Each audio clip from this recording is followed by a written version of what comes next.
Einstein postulated that the induced absorption transition rate, that means the number of atoms will move from lower energy state to higher energy state with respect to time,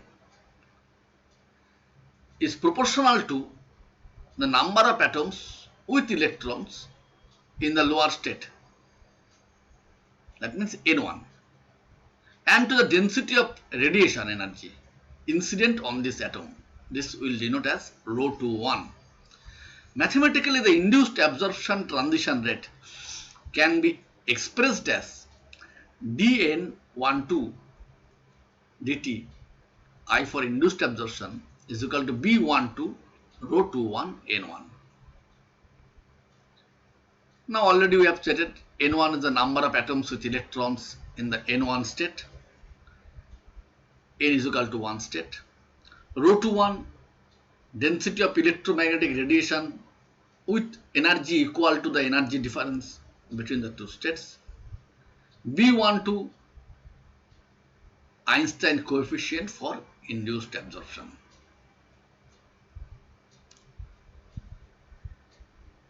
Now spontaneous emission. Now the atom with electron is at the higher energy state E2. That means it is initially in the higher energy state. It can drop to the lower energy state by emitting the excess photon. So excess photon is E2 minus E1, H nu. This is the difference is H nu. This process is called spontaneous emission. Einstein postulated that the spontaneous emission transition rate dN21 to dt, we will denoting it as S, was proportional to the number of atoms with electrons in the upper state. Number of atoms in the upper state is N2. Mathematically, this is the equation dN21 dt, spontaneous emission transition rate, is equal to A21 N2, where A21 is the Einstein coefficient for spontaneous emission. Einstein suggested that under certain conditions it is possible to force an excited atom to emit a photon by another matching photon.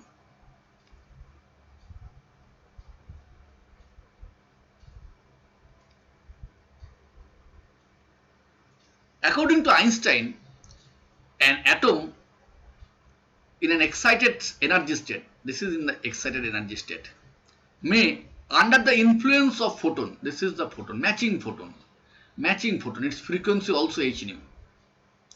Under the influence of the electromagnetic field, the photon energy nu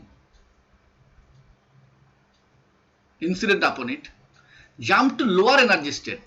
With the influence of this photon, the atom at the higher energy state will jump to the lower energy state, emitting an additional photon, this is the additional photon of same frequency nu.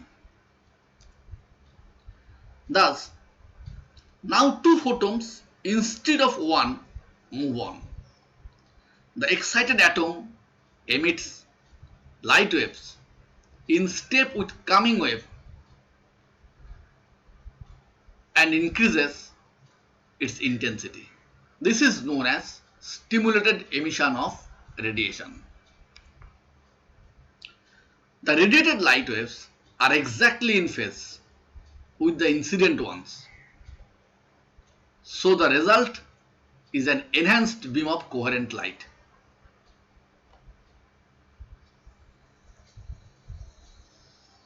This is the figure. Atom is in the higher energy state. This is the lower energy E1. Now, with the influence of the another matching photon, this higher energy atom will come down to the lower energy state, emitting exactly another photon of frequency nu. Stimulated emission transition rate is also directly proportional to the number of atoms in the higher energy state. Suppose this is N2, and also depending upon the density of radiation ρ21. So we can represent dN21 dt stimulated emission, this is the transition rate, is equal to B21 rho 21 N2. B21 representing the Einstein coefficient for stimulated emission.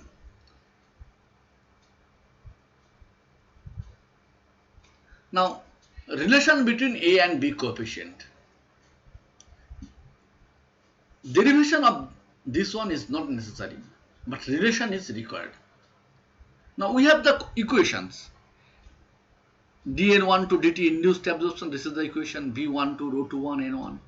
D21 spontaneous, D21 dN21 dt spontaneous emission A21 N2. And D21 dt stimulated emission is B21 rho 21 N2. The sum of all these equations will produce the total rate of change of population density in energy state E2 or E1 due to radiative process. When thermal equilibrium is reached, the induced absorption transition rate is equal to spontaneous emission transition rate plus stimulated emission transition rate.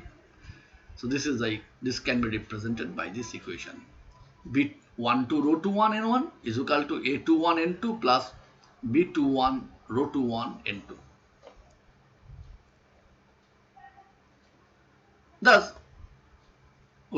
after simplification, rho 21 becomes A21 N2 by B21 N1 minus B21 N2.